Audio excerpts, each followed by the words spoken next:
د ننګرهار ولایت بهسود ولسوالۍ سراچی سیمه کې د عرب قوم د دوو کورنیو ترمنځ 25 کلنه دښمني چې د ځمکې پر سر رامنځته شوې وه، اووه کسو ته پکې مرګ ژوبله اوښتې وه چې ښځې او ماشومان هم پکې شامل وو. نن د حکومت د ځایي مسؤلینو، قومي مخورو او دیني علماو په منځګړیتوب حل او د تل لپاره په ورورۍ بدله شوه. د یادو کورنیو غړي وایي د کړاو له ډک ژونده راووتل، ځکه هره شیبه به یو بل ته لارې نیولې او ګوته پر ماشه به ناست وو. دوی په نورو هغو خلکو هم غږ کوي چې لا په دښمنیو کې ښکیل دي، څو له دښمنۍ مخ واړوي او د بخښنې لاره غوره کړي، ځکه په دښمنۍ کې هېڅکله راحت شتون نه لري.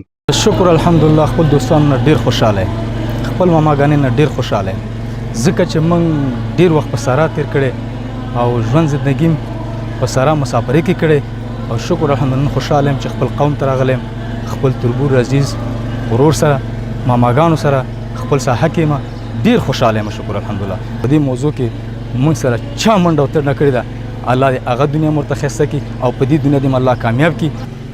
او دا پاتې خلکو چې کوم په دښمني کې دی د هغو نه دا خواهش کوم که لږ وي که ډېر وي که ظلم وي که دغه چې د دغه دښمنونو لاس واخلي.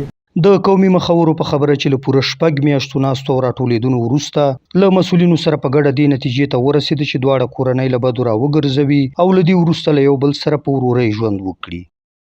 دغه موضوع خو تقریبا 15 کاله مخکې منځته شوی و د دوو کورنیو ترمنځ، چې یو د ذبیح الله عبدالمنان کورنۍ ده او بل طرف ته د سید ضمیر کورنۍ ده. د سید ضمیر کورنۍ لخوا نه د عبدالمنان د کورنۍ د طرف ته 2 کسان په شهادت رسېدلی او یو څه زنانه او ماشومان زخمیان شوي وو. دغه موضوع ډېر ناخوالې کړاوونه پیدا کړل، خلک مهاجر شو، مسافر شو. موږ یو 15 کسه یا 6 کسه مشران په دې موضوع کې هلې ځلې وکړل. دا موضوع تقریبا 6 میاشتې ونیول او نن هغه ورځ دی چې 2 هغه ورونه چې 25 کاله دوی په ناخوالو، په بدبختۍ او په ډېر سخت کړاوونو باندې تېر کړي، نن غږ په غېږه کېږي او بل یو بل ته غېږ ورکوي. همدارنګه دیني علماو هم په یاده روغه جوړه کې تر وروستي بریده هلې ځلې کړي او په خبره یې دښمني د اسلام له اړخه ډېره لویه ګناه ده او هغه څوک چې دښمني کوي هېڅکله به ورته بښنه ونه شي. اسلام دا وایي ومن قتل مؤمنا متعمدا فجزاؤه جهنم خالدا فيها، چې کوم یو مسلمان یا کوم یو انسان یو بل مسلمان رور په قتل عامت سره قتل کی فجزاؤه جهنم خالدا فيها، د دې جزا ده او جهنم، او دا جهنم خالدا فيها چې همیشه به یې په دې کې، وغضب الله عليه او د الله قهر او غضب به وي، ولعنه وعد له جهنم. نو دې دپاره الله جل جلاله جهنم ابدالاباد ګرځولی دی او د الله لعنت به یې په دې باندې. بل لوري ته د بهسود ولسوالۍ مسؤلین وایي د دې لپاره چې یا د ولسوالۍ کې هیڅ کورنۍ په دښمنۍ کې ښکیل پاتې نشي، شورا یې جوړه کړې او هره شیبه به هڅه کوي تر څو په یادې ولسوالۍ کې ټولې په دښمنۍ کې ښکیل کورنۍ سره پخلا کړي. موږ د بهسود په ولسوالۍ کې په هره ساحه کې د علماء کرامو او ورسره په خوا کې د قومي سپین ږیرو شوراګانې لرو.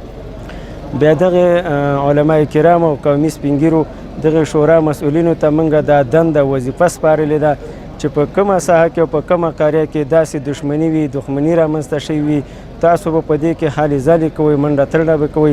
نو دغه مسایل موږ د ولسوالۍ د مقام لخوا نه رسما دوی ته سپارل کېږي. بیا دوی پکې هڅه کوي بې لالچ او بې کومه هغه نه چې هېڅ تکالف پکې نه وي. امارت د راتګ سره دا 11مه داسې صلح ده چې یوه صلح وه چې هغه تقریبا چې 2 کاله کېدل چې یو بل نه قتلونه شوي وو، یو بل فرار شوي وو، خپل ځمکې خاره پاتې وي، هغه هم په صلح بدله شوه. هیر دې نه وي له دې وړاندې هم په ننګرهار کې په لسګونو هغه کورنۍ چې په لویو او وړو دښمنیو کې ښکیل وي له یو بل سره پخلا شوي او دښمنیو ته یې د پای ټکی ایښودل شوی. له دې جملې یوازې 10 دښمنۍ په بهسود ولسوالۍ کې حل شوي او لا هم دغه لړۍ روانه ده. سهارګل هوریت، راډیو ننګرهار.